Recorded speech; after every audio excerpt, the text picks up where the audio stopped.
Selamat malam pemirsa, diawali dengan ucapan duka yang mendalam untuk tragedi bencana alam gempa bumi yang mengguncang Cianjur, Jawa Barat pada siang hari dengan magnitudo yang luar biasa yakni 5,6. Ya, kalau kita lihat informasi terkini yang kami dapatkan paling tidak ada 56 korban meninggal dunia dan juga lebih dari 700 orang luka-luka. Kami mewakili tim TV One tentu bersama-sama mendoakan dan juga mengucap turut berduka cita. Semoga keluarga yang ditinggalkan bisa diberikan ketabahan dan juga kekuatan. Amin, amin, amin. Kami juga terus doakan sampai dengan saat ini, baik itu tim BPBD dan juga BMKG terus memantau bagaimana kondisi di Cianjur, Jawa Barat. Kami berharap kondisinya bisa cepat pulih karena mayoritas tadi Maria sudah sebutkan ada 40 masih anak-anak meninggal dunia karena tertimpa reruntuhan bangunan. Pemirsa, malam hari ini menjadi spesial untuk TV One karena kita akan sama-sama menyaksikan launching TV Pemilu. Tahapan demi tahapan pemilu, Anda harus catat tanggalnya, 14 Februari 2024 Maria. Itu merupakan tanggal yang spesial karena kita sebagai masyarakat akan memberikan hak suara kita. Ketika kita sudah memilih, kita tahu bahwa pemimpin ini akan memberikan arah baru yang positif bagi bangsa Indonesia. Iya, tapi kalau kita tahu pemilu 2024 akan menjadi gelaran hajat 5 tahunan yang kemudian terbesar dan juga terumit bahkan juga termahal yang pernah ada. Bagaimana kemudian komitmen dari pemerintah dalam hal ini dan juga tentu ya nanti sejumlah partai politik para peserta pemilu akan kemudian menjaga marwah demokrasi di pemilu 2024. Kalau begitu langsung saja kita akan melihat komitmen pemerintah kita. Langsung kita akan panggil sejumlah narasumber kami, Bapak Hashim Asyari, Ketua KPU. Kami persilahkan untuk menempati kursi beri tepuk tangan yang meriah. Silakan Bapak. Dan juga tentunya Bapak Rahmat Bagja, Ketua Bawaslu. Silakan.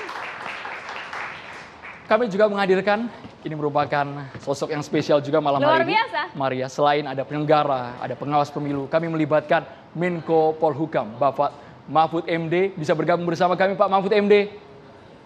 Karena memang berbicara soal pemilu ini kita harus komprehensif, kita harus melibatkan semua elemen masyarakat agar ini menjadi makin transparan. Pak Mahfud MD, terima kasih banyak di tengah agendanya yang begitu padat malam hari ini berkenan untuk hadir di acara Catatan Demokrasi spesial launching TV Pemilu. Kita akan membahas banyak hal sebenarnya, Maria ya. Boleh nanti evaluasi di tahun 2019, tapi kita berharap TV One terus mengawal demokrasi ini dengan tetap menjaga kualitas pemilu. Ya, kita semua tidak hanya kemudian media tapi masyarakat juga kita akan bersama-sama mengawal jalannya gelaran dari acara 5 tahunan yaitu adalah Pemilu 2024. Bagaimana persiapan pemerintah termasuk juga pengamanan dan juga berbagai hal. Ini dia Profesor Mahfud MD, Menko Polhukam Republik Indonesia.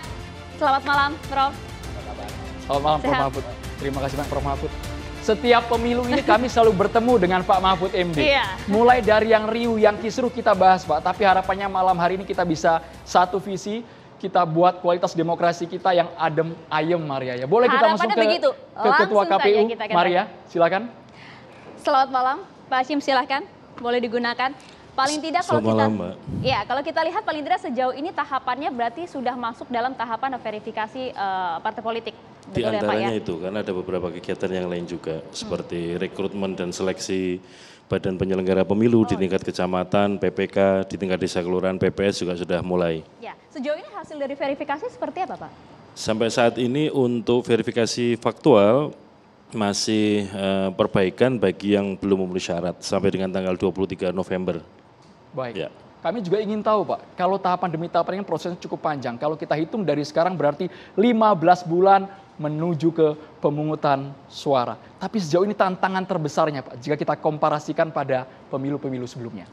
Untuk pemilu 2024 sebetulnya sama dengan pemilu 2019 ya. Yaitu keserentakannya untuk memilih presiden, anggota DPR, DPD, DPRD provinsi, kabupaten kota. Hanya bedanya kalau 2019 di tahun yang sama tidak ada pilkada, di pemilu 2024, tahun 2024 ada pilkada serentak untuk memilih gubernur di semua provinsi kecuali DIY, kemudian memilih bupati wali kota seluruh Indonesia di waktu yang sama. Itu diselenggarakan di tahun yang sama yaitu tahun 2024. Jadi ada tahapan-tahapan yang katakanlah ya tahapan pemilunya masih berjalan, tapi tahapan pilkada sudah mulai. Sehingga bagi kami di penyelenggara pemilu itu juga mengerjakan banyak hal di waktu yang bersamaan. Saya kira ini juga akan dihadapi oleh teman-teman partai politik, karena partai politik juga begitu. Begitu selesai pemilu 2024, sudah ketahuan partai apa dapat kursi berapa, suara berapa, habis itu mulai siap-siap untuk pencalonan pilkada. Ya, kalau tapi yang tak kalah sibuknya tidak hanya KPU juga dampaknya Pak, tapi Bawaslu yang juga sudah kemudian ada beberapa laporan sengketa yang juga sudah masuk dan juga sudah dihadapi. Sejauh ini bagaimana hasilnya? Sejauh ini kami sudah dari awal, dari mulai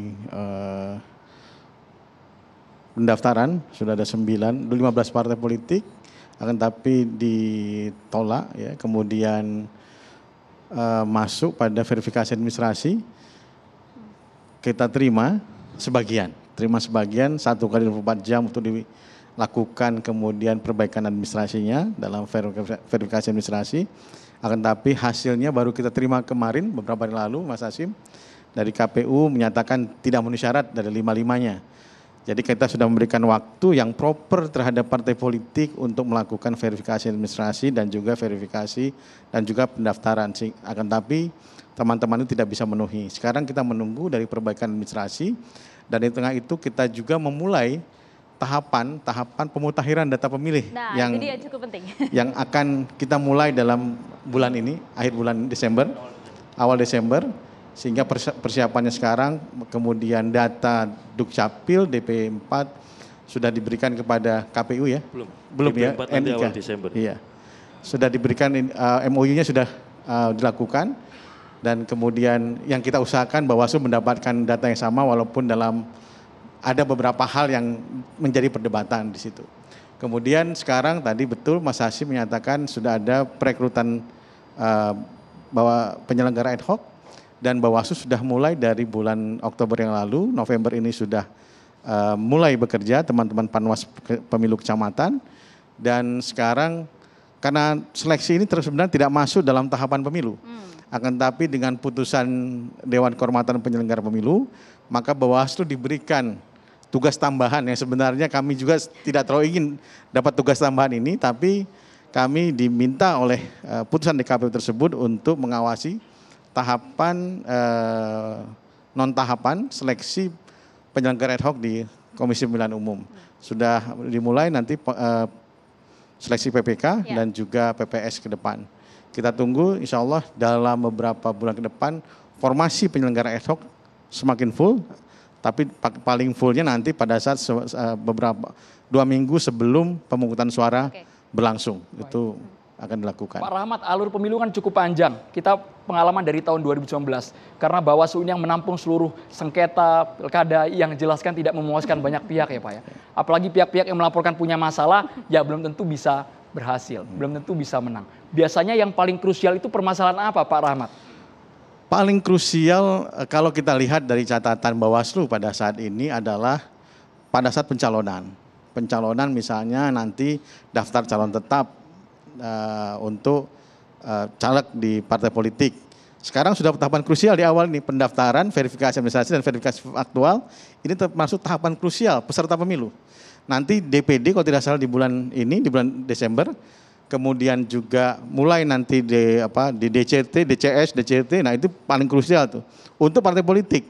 Nah, yang paling sangat krusial kampanye pasti. Nah, kampanye itu pasti sangat krusial, akan tapi alhamdulillah sudah 75 hari. Namun itu juga persoalan tersendiri 75 hari. Dan kemudian ada masa tenang, bagi kami masa tenang paling krusial.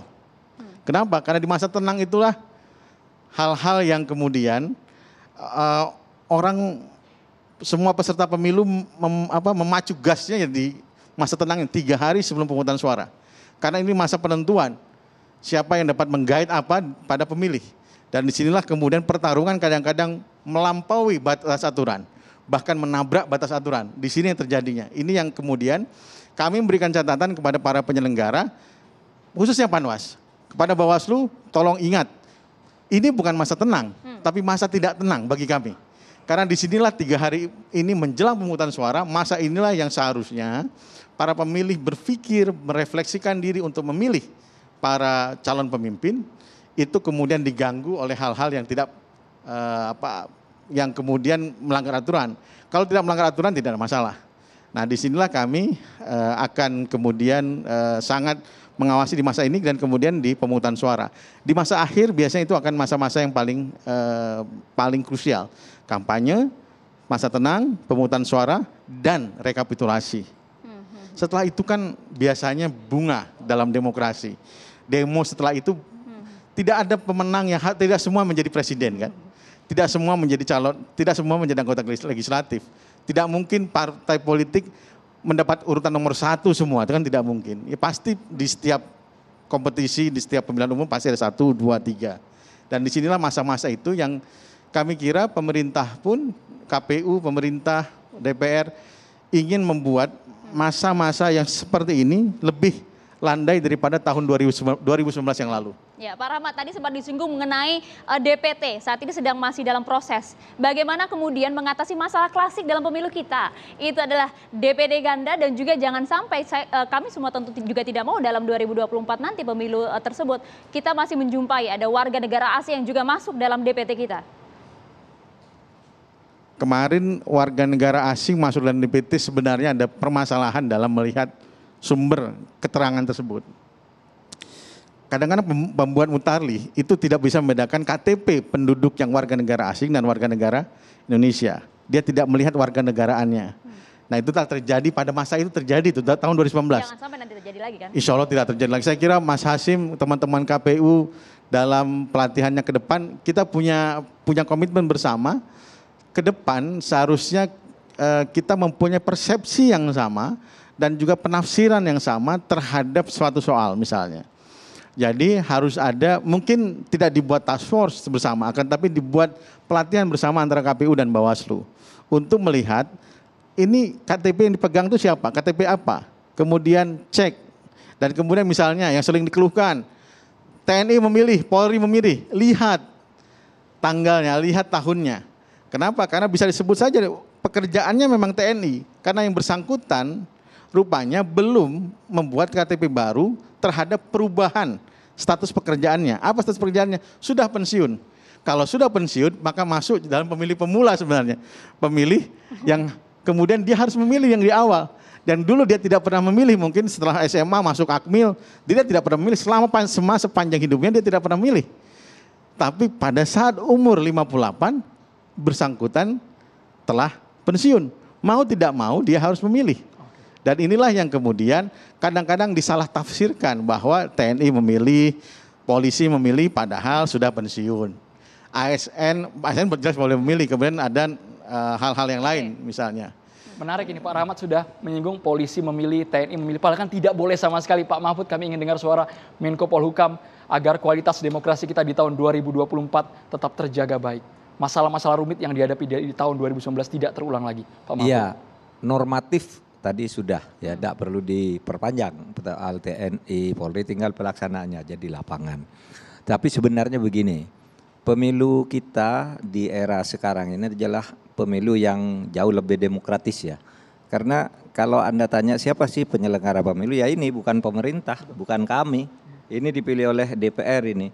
Sehingga kalau kadang-kala kan masyarakat masih berpikir ala Orde Baru gitu. Kalau ada kecurangan pasti pemerintah. Tidak ada urusannya dengan pemerintah, ini kerja. Ya, ini dipilih DPR, ini dipilih DPR. Dan supaya diingat, kecurangan pemilu itu selalu terjadi. Kalau zaman Orde Baru dulu yang curang pemerintah terhadap rakyat kan, diambil semua. Sekarang rakyat terhadap rakyat, partai terhadap partai. Kau tahu Pak Mahfud tahu, saya hakim MK. Hakim MK yang ngadili partai ini menggugat partai ini, enggak ada, bukan pemerintah. Nanti KPU yang menghitung dan itu enggak ada urusannya dengan pemerintah. Nah, terus apa sekarang sebenarnya perbedaan kecurangan yang terjadi itu? Kecurangan kalau dulu bersifat vertikal.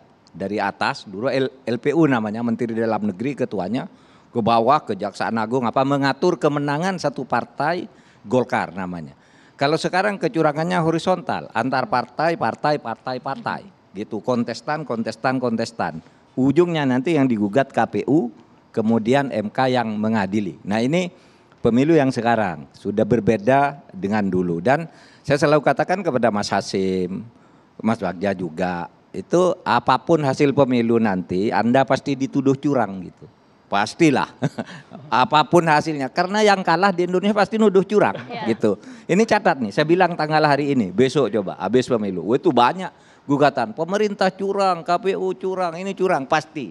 Itu sebenarnya antara yang kalah dan yang kalah aja, antara rakyat dengan rakyat.